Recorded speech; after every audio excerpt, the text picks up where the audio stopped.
Fala, rapaziada, seguidores do canal Buraco no Asfalto. Estamos aqui novamente. Liminha, hoje eu vou falar que o EP tem que ser rápido. Porque o cara que tá aqui, velho... Ó, deixa eu te falar, o cara é pai, escritor e um profissional, trabalha... Porque às vezes, né, a galera que tá em casa e a gente, que às vezes não conhece muita pessoa, fala assim, mas também o cara corre pra cacete porque ele não trabalha, porque ele não faz nada, ele só treina. Então, assim, o cara é corredor raiz, trabalha, tem filho, a rotina do cara é maluca porque eu acompanho ele nas redes sociais, conheço ele um pouquinho de perto. Então, o cara se dedica demais, treina na hora que dá, faz o que tem que ser feito, que... Vou dar logo uma alfinetada na galera que tá em casa. Muita gente reclamando aí também e não tá fazendo o que tem que ser feito. Então não adianta ficar olhando o treino dos outros na internet lá, achando que vai, por milagre, começar a correr bem, abaixar tempo. E não é assim que a coisa funciona, não. Tem que treinar. Então o cara que tá aqui vai contar um pouco da rotina dele hoje. Como ele chegou nesse tempo e nesse nível de performance que ele tem hoje. Não foi do dia pra noite. Então acho que vai ser um papo muito legal. Fiquem ligados, peguem a pipoca de vocês aí. Liminha, roda a vinheta que hoje eu tô cheio de perguntas pra fazer pro cara aqui.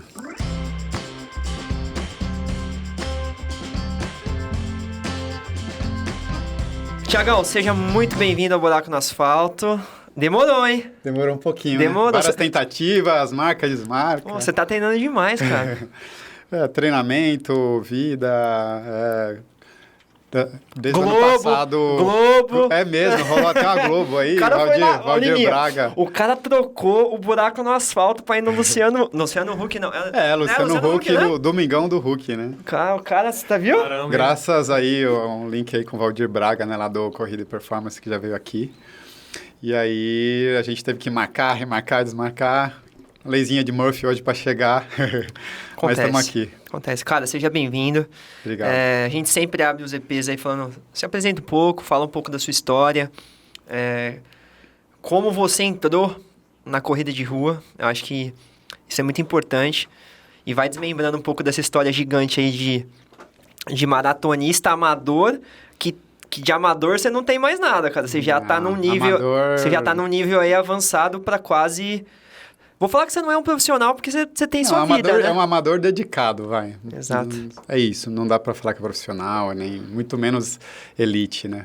Nossa elite aí, a gente tem, por exemplo, o Léo acabou de vir de Sevilha, aí é outro nível, outro patamar também. Então, é isso que eu diria, um amador bem dedicado. Mas é isso, eu sou o Thiago Lima, nas redes sociais eu sou o Thiago Caneta, né? Thiago com TH. E eu tenho 38 anos. Agora, em novembro, vou fazer... Já vamos chegando mais perto dos 80 aí.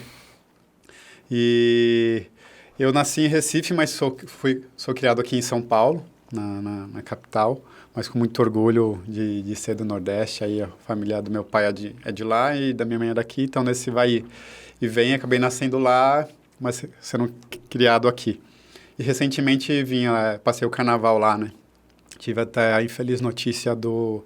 falecimento do Kiptum, estando lá no Carnaval em Recife, foi um baque. Depois, se der, a gente pode comentar sobre essa infelicidade aí pro nosso esporte.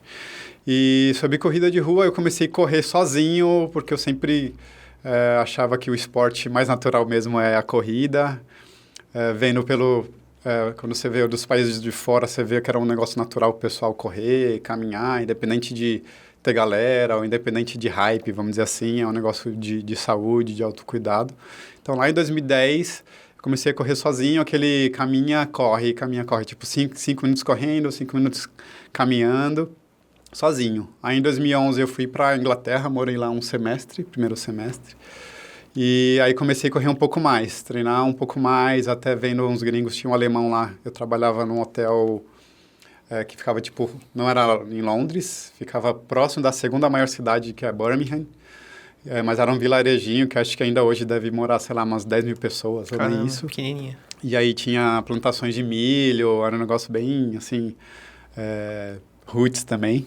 E aí tinha um alemão desses que era dos staffs do hotel, que aí eu meio que tentava seguir ele, aí foi quando eu comecei a conseguir correr, 5 quilômetros, 6 quilômetros, já era uma felicidade. Aí voltei pro Brasil, 2012, continuei correndo, E aí trabalhava numa empresa de engenharia, inclusive ali no Ibirapuera era a obra. Era a última reforma do Parque Ibirapuera, eu que era um dos coordenadores lá. E o meu chefe corria e falou, Thiago, vai ter... Era tipo começo do ano 2012. Vai ter uma corrida... eu vou fazer meia maratona, mas tem 5 quilômetros também. Era a meia maratona internacional de São Paulo, saía do Pacaembu. Você não quer fazer 5 quilômetros, ir lá comigo, não sei o quê? Eu falei, por que não? Na época, então, que era minha esposa, estava grávida do meu primeiro e único filho. Hoje ele já está com 10 anos. E ela foi me acompanhar e foi minha primeira corrida de rua. Então, foi quando eu comecei, em 2012, a primeira corrida de rua. Fiz meus primeiros 5 quilômetros para 23, 24 minutos, até que foi bem bom para o cara que nem sabia o que era mais ou menos isso. E num percurso difícil, né? Isso, já pegando ali umas subidinhas para Pacaembu, etc. Fazendo aquele contorno, ainda pegava aquela primeira rampa, indo ali para o outro lado, como que é o nome da... A Marquês de São Vicente. E volta, enfim. Então, acho que esse negócio aqui é bom. Aí comecei, mas aí fiz os 10 quilômetros, primeiro 10 quilômetros na USP. Ali, aí me matei, fiz para 52 minutos, tipo, naquele fôlego. Eu corria sentado, como dizem. Corria sentado. Aí, só que eu falei, acho que isso aqui é legal, mas tá faltando alguma coisa. Aí foi quando, pesquisando na internet, eu achei o Adriano Bastos, foi até, eu acho que lá que a gente se conheceu. Foi minha primeira assessoria, aí entrei no final de 2012 para 2013. Aí comecei a fazer vários 10 quilômetros, 5 quilômetros, meia maratona. Minha primeira meia maratona também foi ali dentro da USP, mas para 1h50, alguma coisa assim. E em 2015 eu entrei na loucura de fazer a primeira maratona. Seria a primeira maratona, tem até esse histórico. Minha primeira maratona seria Paris. Eu cheguei a me inscrever para Paris, acho que seria 2014, mas não deu certo. Só que uma amiga aqui também ia lá do Adriano Bastos, conseguiu retirar o kit para mim, então eu tenho o número de peito, que seria até meu, hoje. Tenho uma garrafinha tal, e tem também uma pochetezinha dessa de carregar celular, que antigamente quase não existia, ou era bem diferente. E acabei não fazendo essa prova, mas aí em 2015 fiz com o Adriano Bastos, vamos dizer assim, essa primeira maratona aqui em São Paulo, 3 horas e 27 minutos para a primeira maratona. E aqui em São 2015? Paulo, 2015. E isso faziam 3 anos que você estava, teoricamente... Faziam, uns 2 anos para 3 que eu estava começando a correr. Então, essa é a minha história inicial de corrida e história inicial aí de maratona. Galera, para vocês que não estão assistindo a gente e não são de São Paulo, eu sou de São Paulo e eu falo que eu acho que eu não correria a maratona de São Paulo, acho que, cara... Só se me dessem muito dinheiro para correr, cara. Porque o percurso aqui... Eu já corri 12 maratonas. Das provas, eu acho que eu nunca vi um percurso... Aí você pode até dar sua opinião, que já correu muito mais que eu em outros países, cara. Eu acho que o percurso, tanto da City, quanto da Maratona Internacional, que você larga lá do Ibirapuera, faz toda a volta em São Paulo e volta para lá. Cara, são 2 percursos muito técnicos... E muito duros, assim, principalmente para quem tá estreando numa maratona. Como foi isso, cara? Vou até molhar a boca aqui vai lá. Nessa caneca cara aqui. Vai lá. Aproveitando, agradecer ao nosso apoiador e patrocinador, Pulivare, que tá com a gente aí no podcast. Valeu por esse apoio. Ajudar na hidratação dos nossos atletas aí em preparação para Lima. E também oferecer uma hidratação boa aqui para os nossos convidados. Muito Valeu, legal. Rapaziada. Então, sim, sobre as maratonas de São Paulo, que eu já fiz ambas... Eu já fiz algumas City, acho que umas 3 SP City, e fiz essa primeira Internacional de São Paulo, não sei se eu fiz mais 2 ou mais uma Internacional de São Paulo completa. Acho que só fiz mais uma, enfim. Mas com certeza, eu acho que é a mais dura daqui do Brasil, talvez até mais que Curitiba ali. Não corri lá em Curitiba a maratona, mas na última do ano passado, acompanhei o final lá, ajudei uns amigos. Então, assim, é um percurso duro. É mais duro do que Boston, por exemplo, que tem, né, muito mitológica. Talvez mais dura do que Nova York, como eu não fiz, não vou afirmar totalmente, mas, assim, por altimetria, essas coisas, muito provavelmente é mais dura que Nova York. Então, assim, é uma prova bem casca grossa. Então, para estrear, a maioria da galera aqui do Brasil tem que estrear ou em Porto Alegre, agora em Florianópolis... Ou tenta sair, aí vai para Buenos Aires, pega uma prova planinha. Né? A prova mais brasileira que existe na América do Sul, Buenos Aires. Buenos Aires. Então, eu comecei aqui mesmo, queria começar por São Paulo, que embora, né, não nasci aqui, mas considero como se fosse a minha cidade. E aí fiz aí, quase parei, eu lembro que quando eu estava no último túnel ali na volta no quilômetro 37, encontrei o Rogério Ramos, que na época ele era treinador lá da AB. E aí ele estava de bike, eu já ia parando assim, eu falei, não vou parar, não vou parar, e continuei. E fiz em 3 horas e 27, e prova dura. Mas, em compensação, também acabou sendo aqui em São Paulo, não, na SP City, eu acabei fazendo meu primeiro sub-3 aqui em São Paulo, na SP City, com a 23 de maio. Era para ter sido em Poá, em 2017, em junho.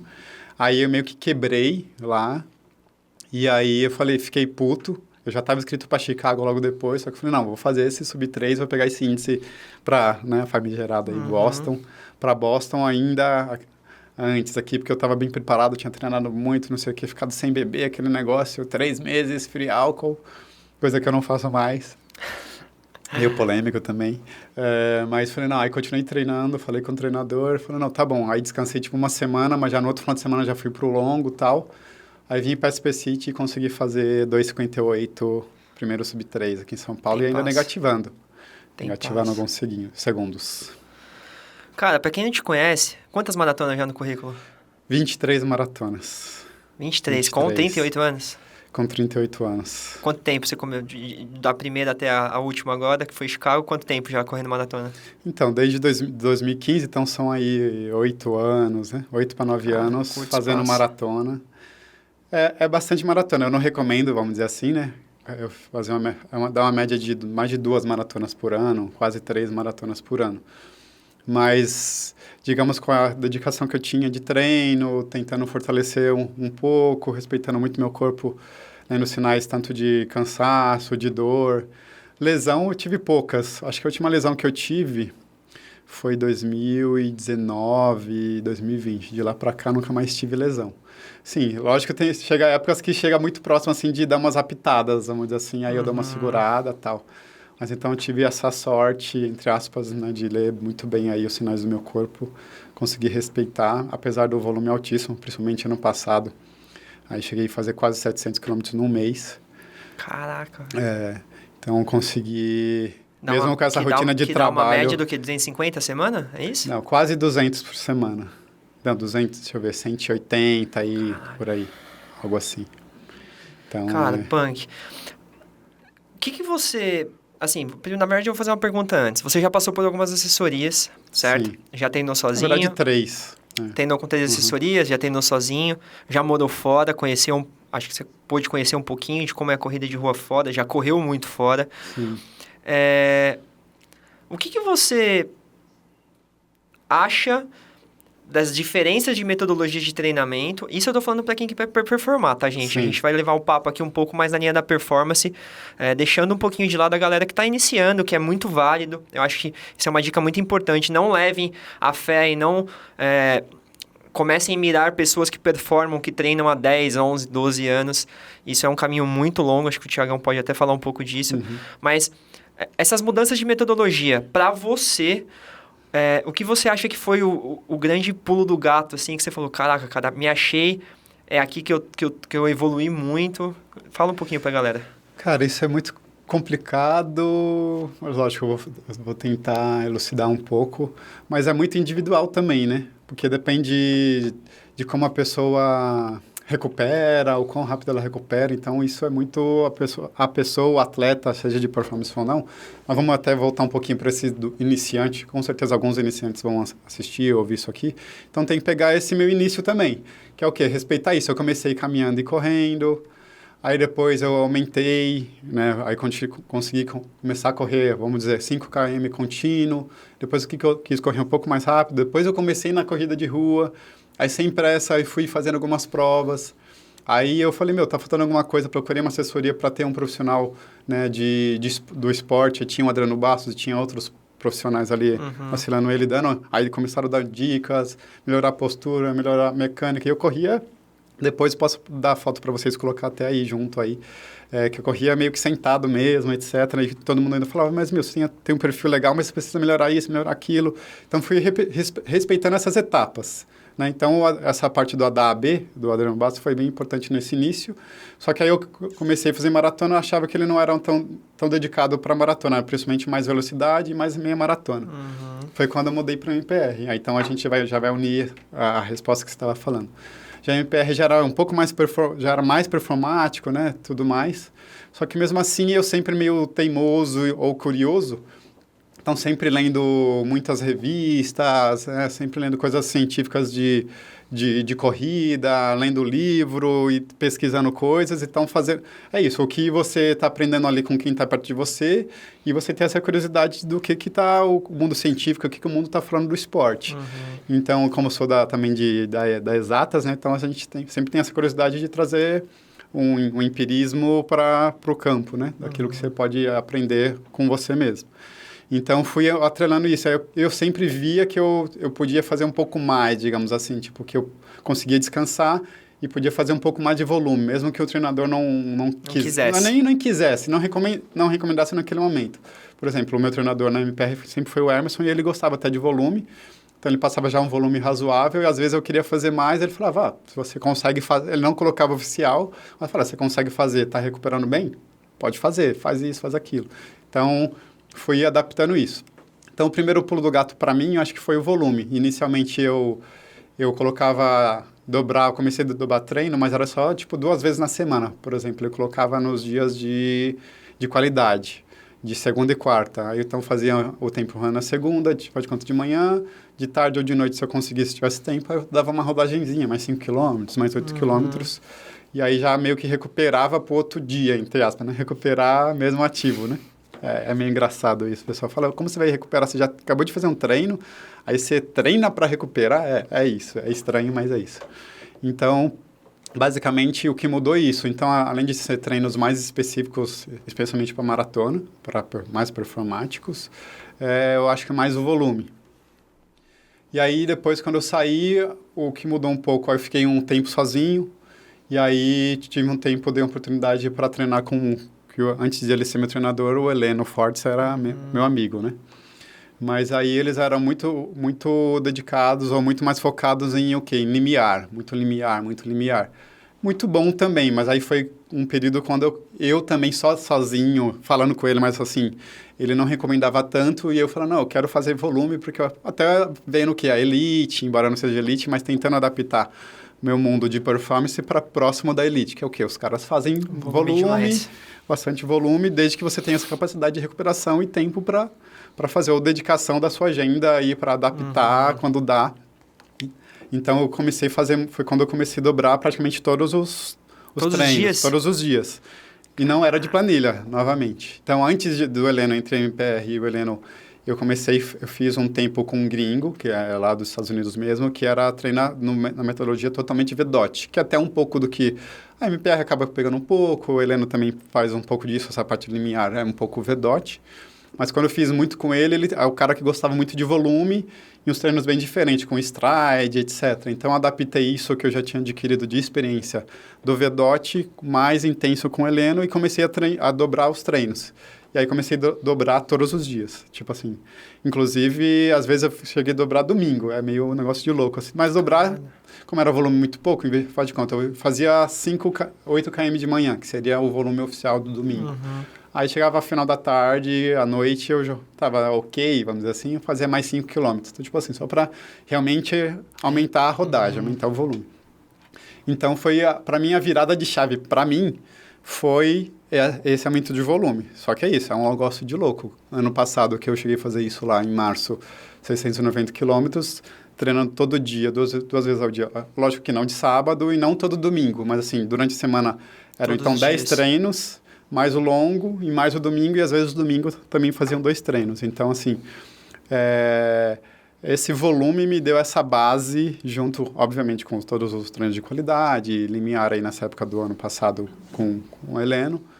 Mas eu acho que essa minha teimosia de insistir em dar essa base aeróbia aí junto com esse volume alto me deu essa consistência aí para conseguir adquirir esse meu objetivo do ano passado, de chegar nessa marca aí que a gente vai falar, eu acho, daqui a pouco.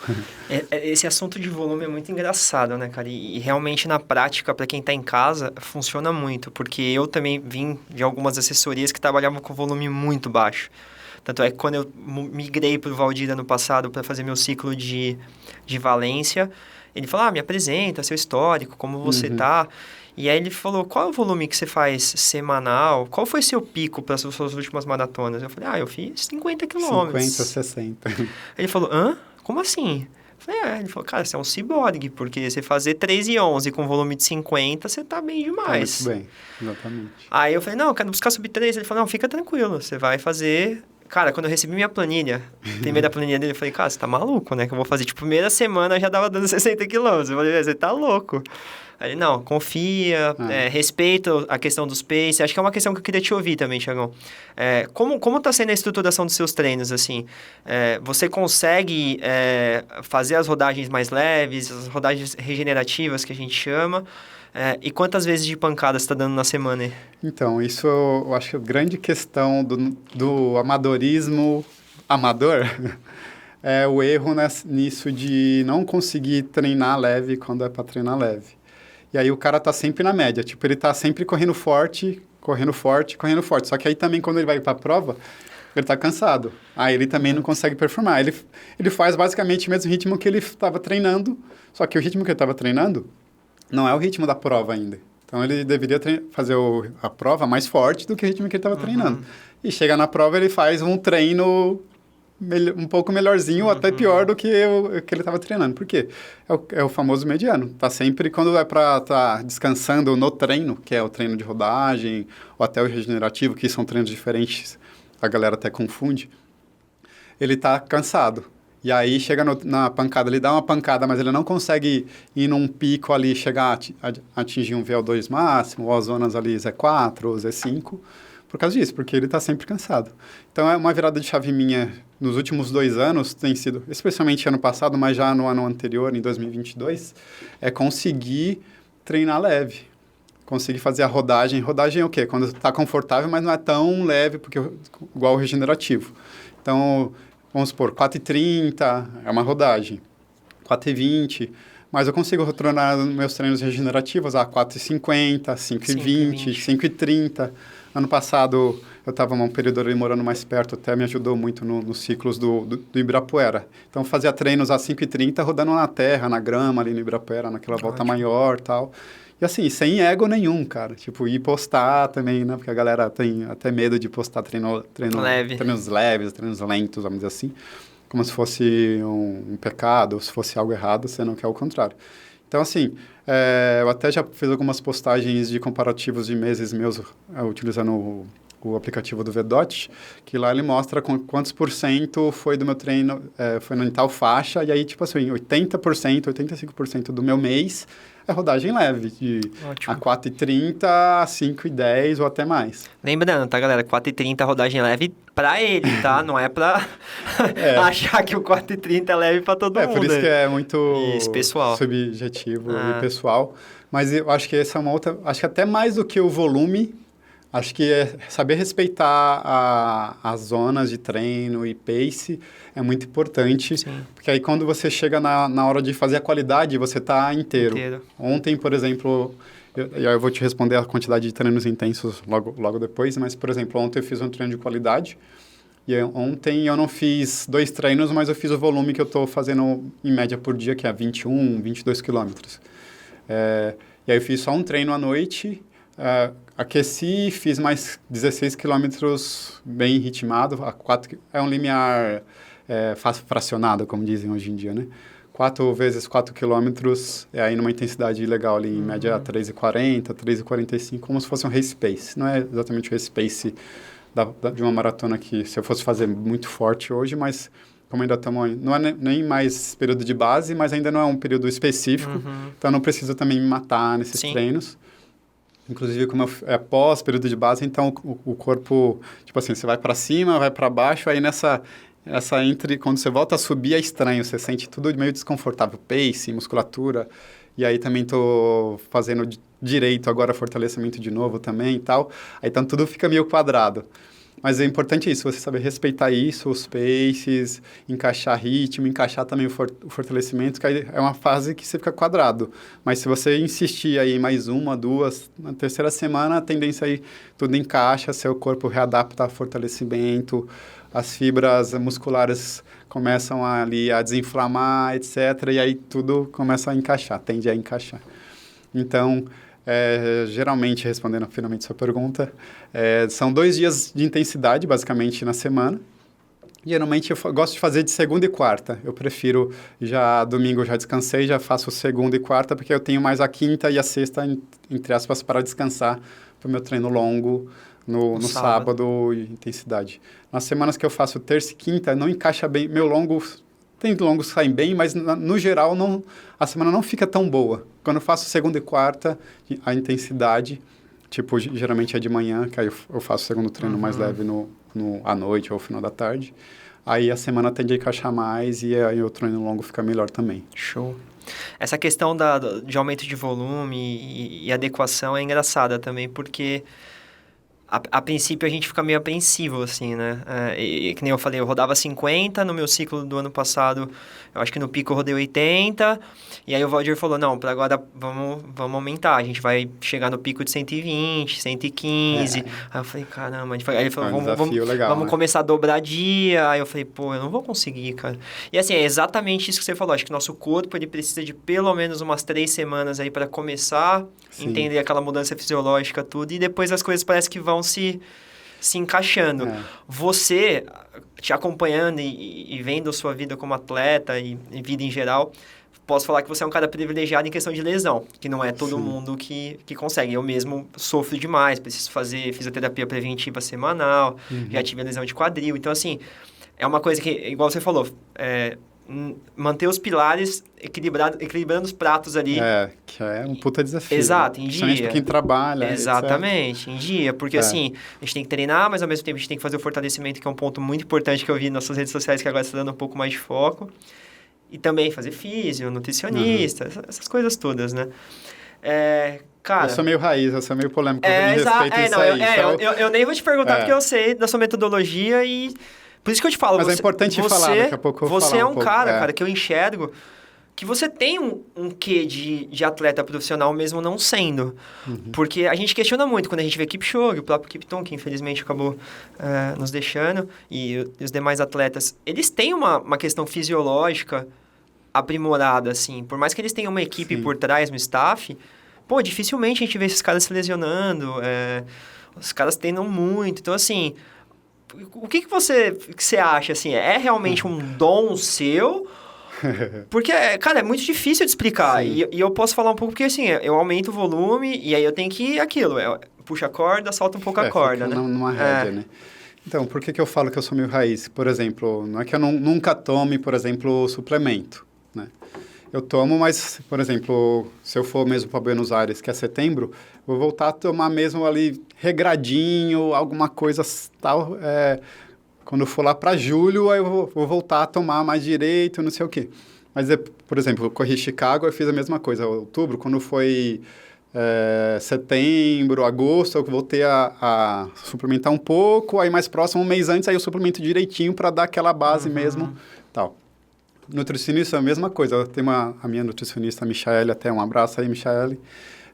Ela me acompanha já tem uns 5 anos, pelo menos. Mas eu não vou lá, tipo, a cada 3... Não é nem todo mês e nem a cada 3 meses. Tipo assim, no ano eu vou 2 vezes, só que lógico, às vezes eu mando uma mensagem ou alguma coisa, e aí próximo da próxima, sempre que tem uma maratona, aí sim, uns 2 meses antes, Michele, tá assim, meu peso tá assado, minha dieta, como eu já tenho um acompanhamento há muito tempo, eu já sei mais ou menos o que fazer. O básico para mim é comer muito bem e comer sempre, né? Não passar fome, principalmente com essa rotina de muito treino. A cada 3 horas está se alimentando, não com besteira, né? De preferência.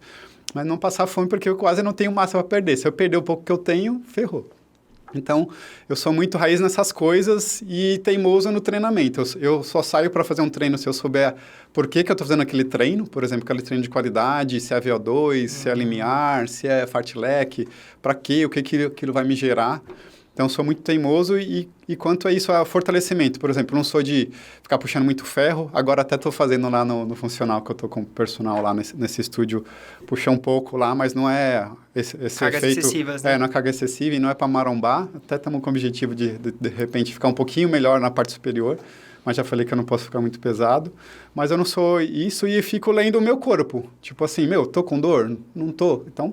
a rocha, tipo, no sentido, no treino, no volume, na intensidade. Mas, tô sentindo um pouco mais de dor, ou tô um pouco mais cansado, vou tentar dormir um pouco mais, ou, vou segurar mais esse treino, queria fazer esse horário, então vou espaçar o período entre um treino e outro.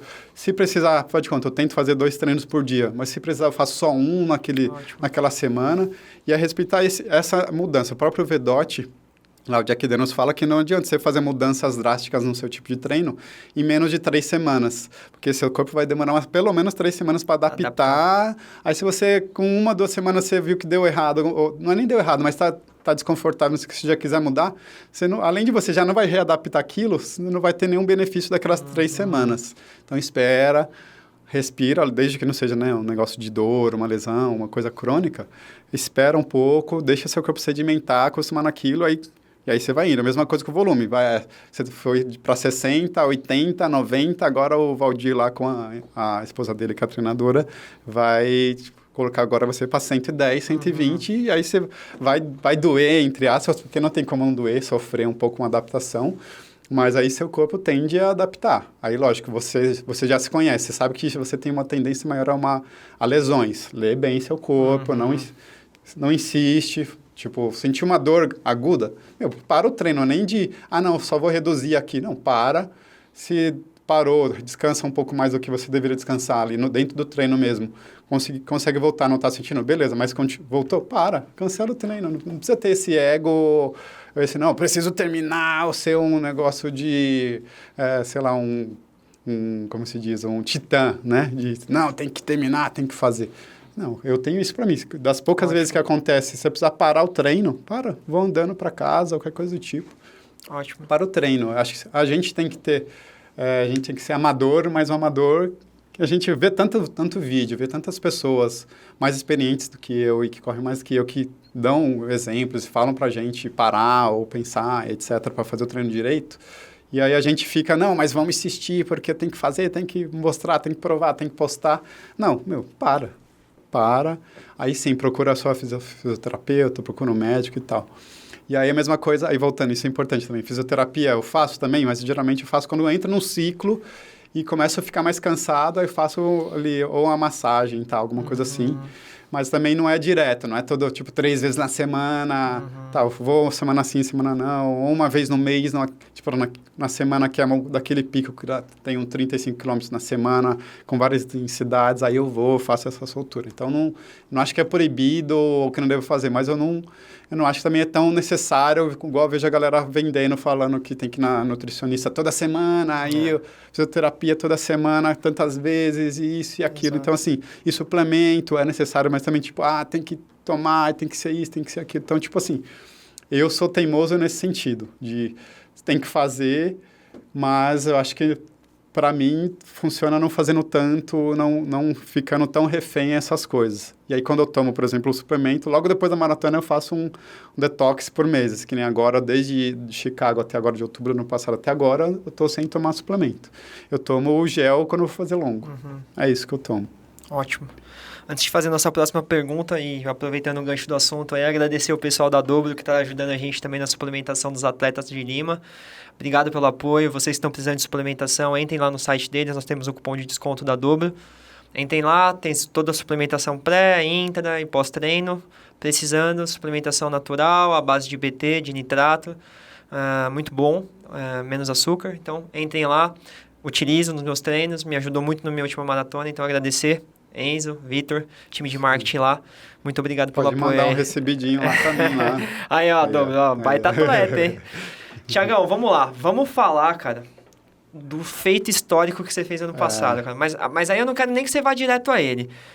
Faz uma linha do tempo rápida das suas maratonas, as medalhas estão aqui na mesa. Sim. Até você chegar nesse feito, cara, que eu vou te falar. Hoje... eu falo que você fazer um sub 3 é muito difícil. Muito difícil. Você fazer um sub 2:40, cara, é absurdo de difícil. Então, dá uma detalhada... Sub 2:35. Não, então, eu falei de sub 2:40, agora sub 2:35... Já era cara, difícil. por isso que eu te falo que eu te considero... Não vou falar profissional, mas tipo, semi-elite, que a gente pode falar? Sub-elite, elite sei B, lá, como chamam, né? Então, dá uma detalhada pra galera conhecer a sua história, cara. Então, vamos falar de provas, vamos dizer assim, internacionais, de majors. Fiz questão de trazer todas as minhas medalhas de majors que estão aqui. Então, tenho 3 medalhas de Boston, embora eu corri lá em Boston 2. A terceira é da Boston Virtual por causa da pandemia em 2021. Então, para quem estava inscrito para a prova, tinha o direito depois de, então, se inscrever para a Boston Virtual. E eu acabei fazendo a Boston Virtual, na verdade, até 2020, né? Em 2021. E em Berlim, eu estava em Berlim e fiz lá no Tempelhof, que é um aeroporto desativado que virou um parque. A primeira Major está aqui, 2017, Chicago, então queridinha. E aí a última, que é aí do meu feito histórico, muito contente aí, Chicago, em outubro do ano passado. Então, só dando um panorama geral, como começou. Fiz em 2017, então, aqui na SP City, em São Paulo, o primeiro Sub-3, que foi o BQ, o Boston Qualify. E fui em 2018, aqui a primeira medalhinha, a branquinha aí de Boston, lá para Boston.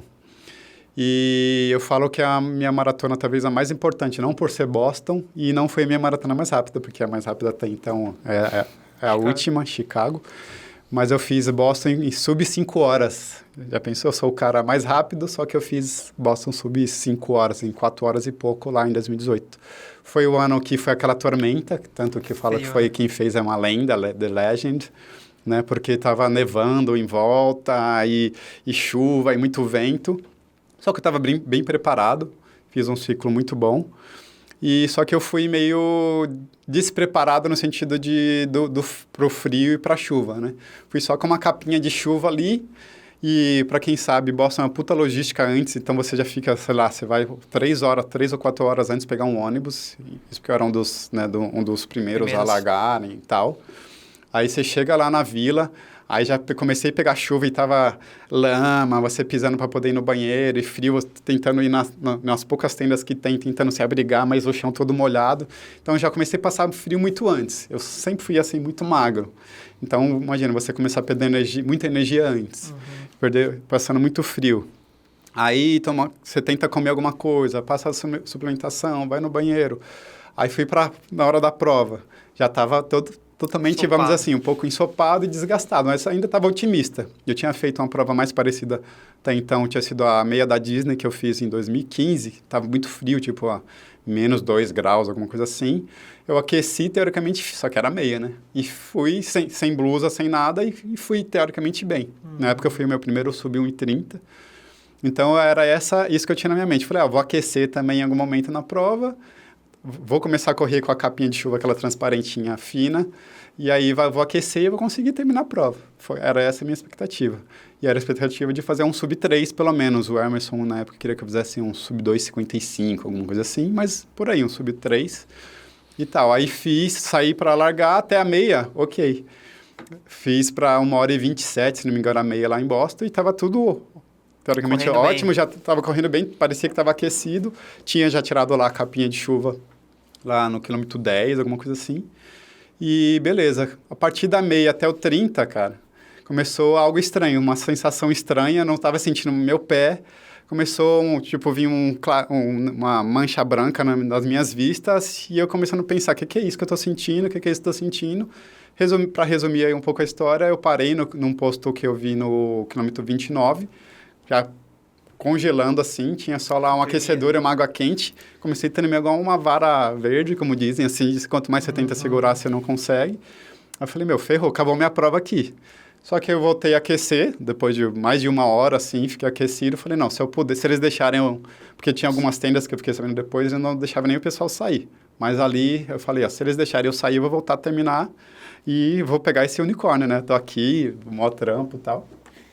Resumindo, eles deixaram, né? Fizeram perguntas, viram se eu estava consciente, são, e deixaram eu voltar. Eu voltei a correr o tempo inteiro com aquele, um plástico poncho, brilhante, né? Lá, como se fosse um poncho. E terminei a prova. Parei de novo no quilômetro 39, mas lá já tinha uma sopinha, mas por menos tempo, parei uns 15 minutos. E aí deu por aí, 4 horas e 46 a prova. Então foi uma prova que eu aprendi muito, uma das provas, a minha prova mais lenta até hoje, de maratona, mas que eu tenho orgulho de ter ela, eu tenho a jaqueta de Boston com esse tempo atrás, e não tenho vergonha nenhuma, tipo, é a minha prova mais lenta, mas aprendi bastante. Aí de lá, então, eu fiz depois a Boston virtual, eu estava em Berlim, aí fiz sub-3 na Boston virtual. Para eles, oficialmente conta, por isso são 3 medalhas. Quando entra lá no site tem os de 3 Boston, tempos. tenho 3 maratonas para conta.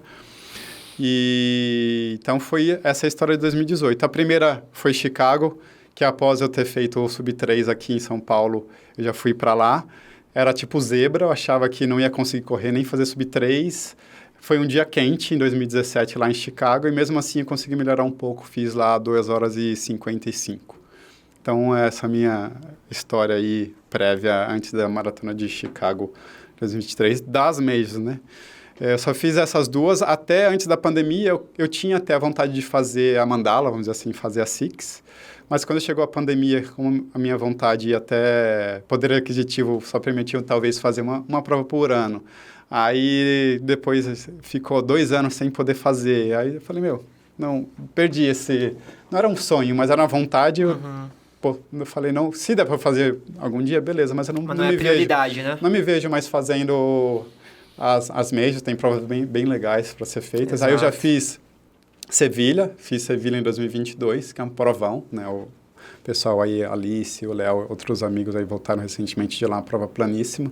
Eu estava até nessa pegada quando fui para lá de tentar o sub 2:40, mas eu acho que lá eu fiz 2:44, alguma coisa assim, tem uma quebradinha, mas a provaça.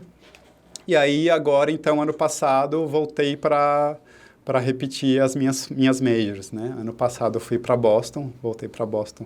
Aí sim, o clima é um pouco melhor, porque eu queria né? Não é nem apagar 2018, mas sim fazer uma prova consistente ali. E mesmo assim tava chovendo, né? Choveu um pouco. Mas aí foi quando eu me preparei demais, assim mesmo, foi quando eu aumentei esse volume e tal. Eu falei, não, agora eu vou para lá. E aí eu falei, vou fazer sub 2:40 lá em Boston. Aí fui para a prova, estava super preparado. E aí aquele negócio pra você ver, da suplementação.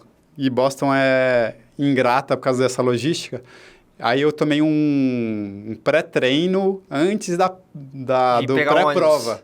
Não, lá, vê bem, lá já no Village lá de Boston, porque se você não ficar com fome, eu levei um shake, que é como se fosse um pré-treino antes do pré-prova. Só que eu esqueci que isso tem muita gordura, etc e tal. Vontade no banheiro. Tomei. Não é nem se fosse vontade de ir no banheiro, acho que teria sido melhor, talvez. Mas, enfim, eu já vou contar a história. Tomei isso, aí comi mais alguma coisa, e aí quando foi no pré-prova, eu tomei o meu pré-prova. Cara, isso foi um negócio... Tipo uma bomba no meu estômago, mas ficou lá travado. E aí eu larguei, eu lembro que até no 3º quilômetro eu pensei em parar. Isso aqui tá passando mal, assim. Tipo, não era de vontade de ir no banheiro, passar mal meio que de vomitar. Só que também, lógico, eu falei, se eu vomitar aqui, isso já era minha prova também. Tipo, eu ia terminar, mas falei, de novo eu vou ter uma história aqui com Boston e eu não quero isso. Falei, não, vou segurar aqui do jeito que der, conseguir correr bem e as subidas, mas aí não fiz o tempo, vamos dizer assim, que eu queria, embora foi um tempasso para Boston, fiz 2 horas e 41 lá em Boston, mesmo assim, passando mal. Eu tinha expectativa fiz o que o treinador ali, o Heleno, tinha falado, de segurar, entre aspas, até as subidas, que aí se você consegue segurar, depois nas descidas, entre aspas, no final, você dá uma compensadinha. No final, como eu segurei, entre aspas, demais, por causa desse mal-estar, não consegui evoluir mais do que eu já estava. E aí terminei a prova, mas contentíssimo. Fui o 8º brasileiro, né? Top 8, vamos dizer assim, em Boston. Então, 2 horas e 41 e cheguei, assim, muito contente. Mesmo com chuva, a chuva não atrapalhou, etc. Foi mesmo um mal-estar, assim, dessa mistura das coisas e dessa logística de Boston. Então, podia ter sido melhor, mas eu não estava triste, não. E aí, já era o objetivo do ano, fazer o desafio de fazer 2 majors. No meio do caminho, fiz a Rio, né? Fiz também para 2 horas e 41, tipo, para manter ali um steady stage ali para Chicago. Aí continuei treinando muito, aí já não com tanto volume, embora treinando 2 vezes no dia, mas não com volume tão alto, por exemplo, que eu cheguei a fazer 690 em março, né, pré-Boston. Para Chicago eu fiz 500 e pouco, 540, não cheguei nem em 600. É bastante, mas não é nem tanto, que nem agora, atualmente, eu fiz agora em fevereiro, embora seja um mês mais curto, eu fiz 493 quilômetros, que eu tô voltando a aumentar o volume de novo. O objetivo era fazer 500, cheguei bem próximo. Então é bastante, mas nem tanto, depende das comparações. Ponto de vista, né? E aí, então, eu falei, não, agora vamos preparar para Chicago, né? Pós-Rio e tal, fiz até como treino Florianópolis. E... Maratona? Eu Você fiz... fez 4 maratonas no passado? eu fiz 4 maratonas. Só que eu parei no 32, usei o banheiro, e aí depois soltei, ainda deu um tempo bem legal lá, até abaixo de 2,40, mas não considero como oficial. Porque eu não queria gastar, porque se eu fosse com a cabeça para fazer a prova e terminar, eu poderia, me desgastar mais do que eu deveria, entendeu? Por isso que eu até parei, não sei o quê, fiz como se fosse em 2 etapas, 32 mais 10. E deu subir E ainda 2,40. deu subir 2,40. Que foi o seu RP. Como se fosse RP, mas eu não considero oficial. Falei, então, eu sabia que eu estava no caminho certo para minha meta de Chicago. Eu falei, tô fazendo tudo certo. Eu até meio polêmico, porque até amigos, né, vieram falar assim para mim, com esse seu tempo que você tem aí de meia, você não vai fazer nem subir 2,40. Né, porque eu tinha feito, inclusive no Rio, meu melhor tempo de meia é 1h15, 1h15, por aí. Não, você tem que fazer 1h13, 1h14 no mínimo, senão você não vai fazer, não sei o quê. Então eu ficava só pensando, como as pessoas colocam como limitador certas coisas. Tem parâmetros legais, esses são parâmetros bons, válidos até pelo VDOT, etc. São bons, mas não quer dizer que se você não fizer, você não consiga. Inclusive, quando eu fiz o sub 3 horas aqui em São Paulo, falava que só podia fazer o sub 3 horas se você tiver menos de 40 minutos nos 10 km. E eu não tinha também. Então, assim, eu fico... Nessas casas, eu sou raiz nesse sentido. Você não pode se prender tanto a números métricas ou que os a outros estabelecem. Sim, não é que são inválidas, elas são válidas. Só que se você tomar isso como única verdade para você conseguir, né? Desde que você não use drogas, etc., né? Se seja limpo, né? Lícito. Mas você ficar seguindo isso ou o que os outros falam para você, você tem que seguir o que você está fazendo e saber o que você está fazendo. Então, eu sabia que eu não estava me desgastando tanto nessas subprovas, vamos dizer assim, nas meias, no 10 km.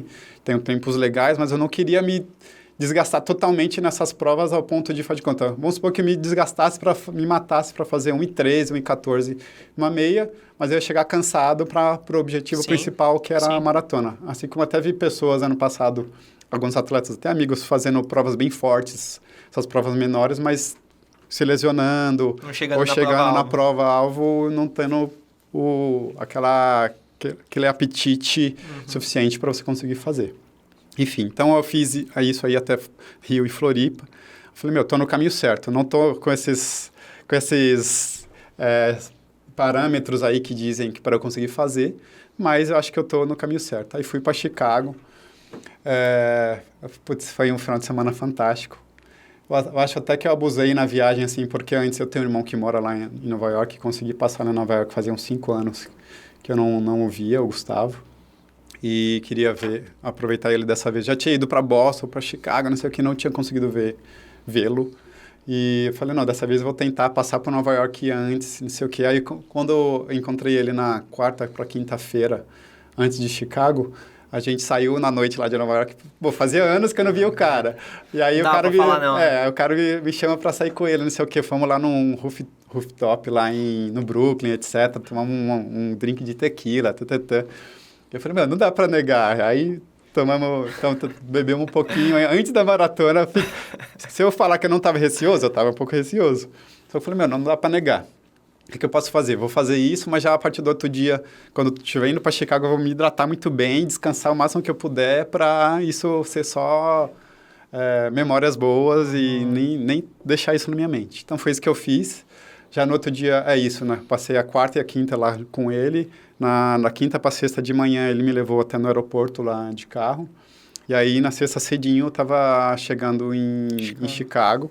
E aí foi a hora de virar a chave. Já tinha ido, eu adoro correr lá, quando dá, lá no parque, lá no Central Park. Então, tinha dado meu trotezinho lá no Central Park. Então, já mentalmente já tinha sido legal. Então, eu cheguei em Chicago, voltei o foco, aí hidratação. Aí, dei uma ambientada lá correr. E aí, o sábado, eu fiz o 5km, que tá até aqui a medalhinha do 5K. E eu lembro que eu tinha... pode... Aí, se você quiser mostrar, pegar aí. Opa, acontece. Fizemos. Ah, que animal, Krypton Line. Essa aí inclusive, eu fiz questão de escrever isso aqui, escrevi até hoje. Porque eu lembro, é uma sensação muito forte. Porque eu tinha essa sensação, sabia que o Kipton e a Sifan iam estar lá, os recordistas, vamos dizer assim.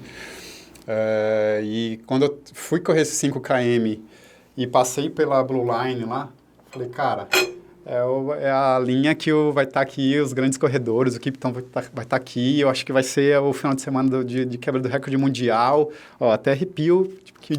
Eu pensava isso comigo, eu depois comentei com amigos, falando assim, isso aqui tá um cenário perfeito para isso acontecer e também para a gente correr muito bem. E aí foi isso. Aí quando chegou o domingo, foi só, entre aspas, jogar o corpo pra frente e ir. Animal, cara. Pra galera que não sabe, 2:34, 40? 2:34 e 43. Pace médio de? Pelo Garmin daria 3:39 de média, mas como 2:34, 43, vai tipo 3 horas e 3 minutos e 40 por quilômetro, mais ou menos. Absurdo, cara. Assim, a gente que corre maratona, faz provas de endurance, a gente sabe o quão difícil é abaixar, tipo, 1 minuto de uma prova, assim, Sim, sabe? 1 minuto. E até baixar 1 segundo por quilômetro já faz muita diferença. E você acabou tirando de Floripa, que teoricamente... Sim. Não oficial, mas foi um tempo? Foi quanto tempo Uns 4 minutos, mais ou menos. Caraca. É muita coisa. E assim, galera, pra quem tá assistindo a gente, Chicago, claro, é uma prova praticamente flat, é uma prova boa pra se correr, mas tem muitas adversidades, né, Thiagão? Tipo assim, tem anos que o clima lá é uma caixa de surpresa. Tem anos que são muito quentes, tem anos que são muito frios. Tem ano que é muito frio. E o vento, né? Que você tá ali do lago do Rio Michigan, sempre. Então, tem dias... e semanas que o vento está sempre soprando muito ali para dentro da cidade. Tem os prédios, aí tem sol, etc. Mas, felizmente, no sábado, eu lembro que nesse sábado, quando eu corri lá, que eu, primeira vez correndo ali pela Blue Line, sentindo o clima, assim, falei, isso aqui tá favorável, tá o negócio. Se amanhã também tiver assim, só que no sábado estava ventando. Aí, pensando assim, se amanhã tiver essa temperatura ventando um pouco, que seja um pouco menos, tá perfeito pro recorde mundial e vai estar perfeito para todo mundo correr. Então foi... Aí você quer que eu fale um pouco da prova? Quero. Fala um pouquinho como foi, a sensação de correr junto, não junto, mas na mesma prova que o Kipton correu e fez esse recorde mundial incrível aí, cara. Então, aí realmente no sábado eu lembro, acordei, né? E aí fui fazer, depois do café da manhã, fiz questão de fazer um trotezinho na volta do hotel lá. Aí os amigos também, mas pra que você vai correr antes, sendo que você pode aquecer lá? Eu falei, não, porque eu quero sentir as pernas como estão aqui e tal. Aí saí lá agasalhadinho e dei 2 ou 3 voltas. E, cara, aí sabe quando você sente que a perna, no sábado, fazendo os 5 km, tava legal, mas já ali no domingo mesmo, você sente a perna, tipo, ali, tipo, meio que flutuando assim, fala, eu fiz a compensação certa, acho que vai dar bom. E aí, tava muito nessa vibe, vou correr num lugar que o cara vai... Se ele não fizer, mas ele vai estar tentando fazer o recorde mundial. Aí tinha esse fã que ia tentar também. Falei, eu tô aqui. Aí, lá pra largada, aí fazer o aquecimento final. E tipo assim, aí você vê aquele clima, aí eu larguei de gorrinho, de boné, de óculos, um gorro aqui também. Tá a temperatura perfeita. Aí largou e, tipo assim, só... meio que quase que entrar num flow. No início, tinha muita gente, inclusive um pouco mais lenta, eu acho que é por causa da Nike, conseguia largar tipo, meio que ali na frente com a Elite. Então tem que passar até os 10 km, tava ali bem concentrado para não cair, muita gente, inclusive eu lembro que em 2017... eu tinha isso muito claro.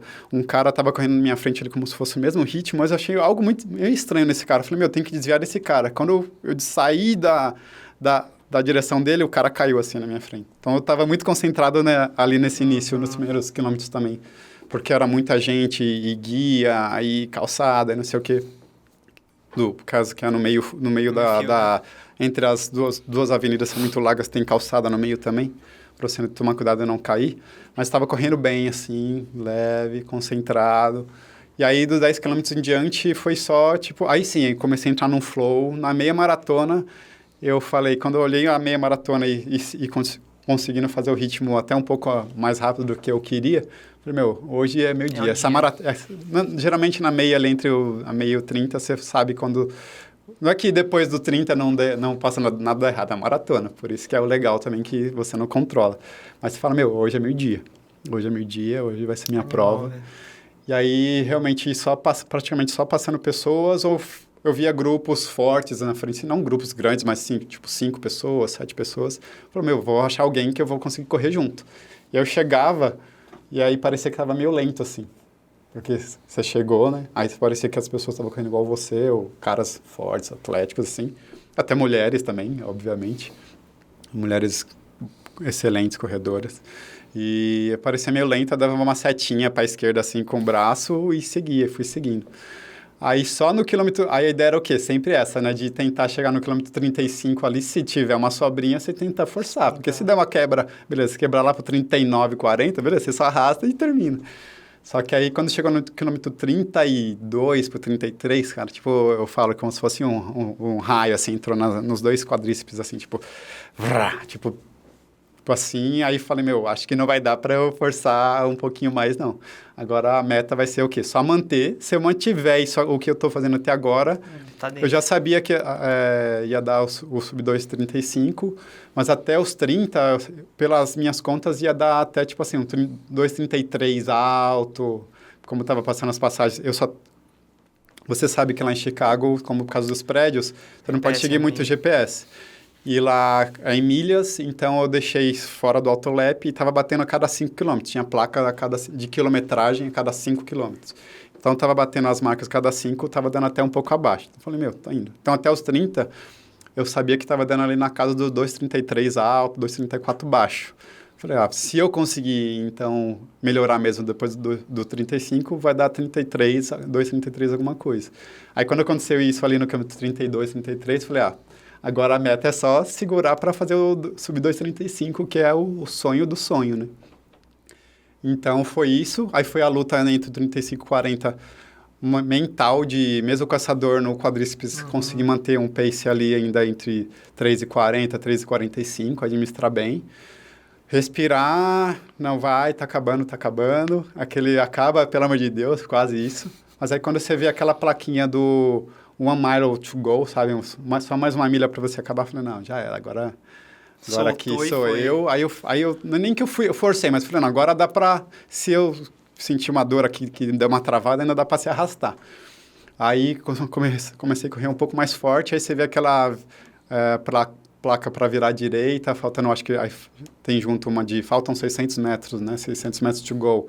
Mas já era. Aí subi, tanto que eu nem sentia a subida, assim, tipo, aí subi forte, dando risada, vi a câmera, até acenei, tipo assim, tipo, como que repete isso aqui, vira à esquerda, aí quando vira à esquerda, que você já vê aquele pórtico, aí já tava a foto do Kipton e World Record Set, e aí você fala, puta, mano, aquilo que eu pensei aconteceu mesmo, o cara conseguiu, e eu tô aqui correndo no mesmo lugar que o cara acabou de passar, né, entre aspas, meia hora, né, já tem que o cara tá lá descansando, tomando o café dele, mas o cara passou aqui nesse mesmo local, então aquele tesão e o pórtico e conseguir passar ali pela linha de chegada, e eu tenho esse meu ritual de, quando chegar, eu ajoelho, aí eu beijo o asfalto, cara. Eu beijo o asfalto ali, o asfalto em Chicago é um asfalto de concreto. Mas eu tenho meio que um lema que antes da linha de chegada, você tem que, entre aspas, humilhar, entre aspas, submeter o asfalto a você. Mas após a linha de chegada, você tem que se render a ele e agradecer a ele por ter deixado você passar por ele e chegar naquela jornada. E aí, quando eu olhei... Mas até então eu não sabia ainda qual era o tempo, tipo, até abaixar. Quando eu abaixei e pausei, eu olhei, caramba, deu sub 2,35. Aí tinha dado 2 horas 34 e 44 no meu relógio. Animal. Parece brincadeira, mas a gente que gosta de corrida, cara... eu acho que quem não teve essa oportunidade ainda, gente... A menininha... faça uma maratona, independente do tempo que você vai cruzar a linha de chegada, acho que é uma das sensações mais incríveis que a gente pode sentir na vida, cara. Eu personalizei, eu mesmo escrevi aí, em vez de Dream On, é isso aí. De colocar... Animal. Cara, Thiagão, parabéns, velho. Acho que... Nada, obrigado aí pelo convite. Dedicação, eu acho que você é um cara que é super dedicado, você mostra no dia a dia aí que sonhos... estão aí, a gente pode acreditar se a gente se dedicar, trabalhar duro, não escutar o que os outros falam. Claro, os outros que eu falo são amigos, que às vezes não são amigos, escutar as pessoas que realmente entendem da coisa, estudar, se dedicar. Gente, não tem almoço grátis, não tem atalho, até tem, mas essa galera que tá pegando atalho tá pagando caro. Então, assim, a dedicação, esse aumento de volume, seguir os paces dedicados na planilha, se cuidar, descansar, porque o sono é a melhor recuperação que existe. Então, assim, cara, parabéns. Eu que sou um cara que tô tentando buscar a melhor performance aí, a gente sabe o quanto é difícil. Vai conseguir, com certeza. Conseguindo. E a gente tá se dedicando aí pra melhorar os tempos. Então, cara, parabéns. Continue essa toada, não sei suas próximas metas, mas que... com a sua dedicação, com o seu empenho, eu tenho certeza que você vai ainda conseguir baixar esse tempo aí.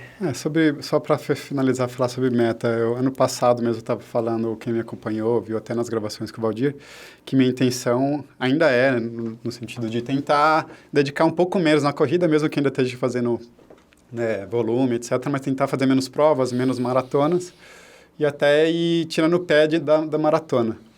Mas até com esse acontecido do Kiptum, cara, vou te falar, lógico, ele não deixou de tentar nada enquanto ele esteve aqui com a gente, ele tentou, tanto que ele fez o que ele fez aí em Chicago, esse tempasso.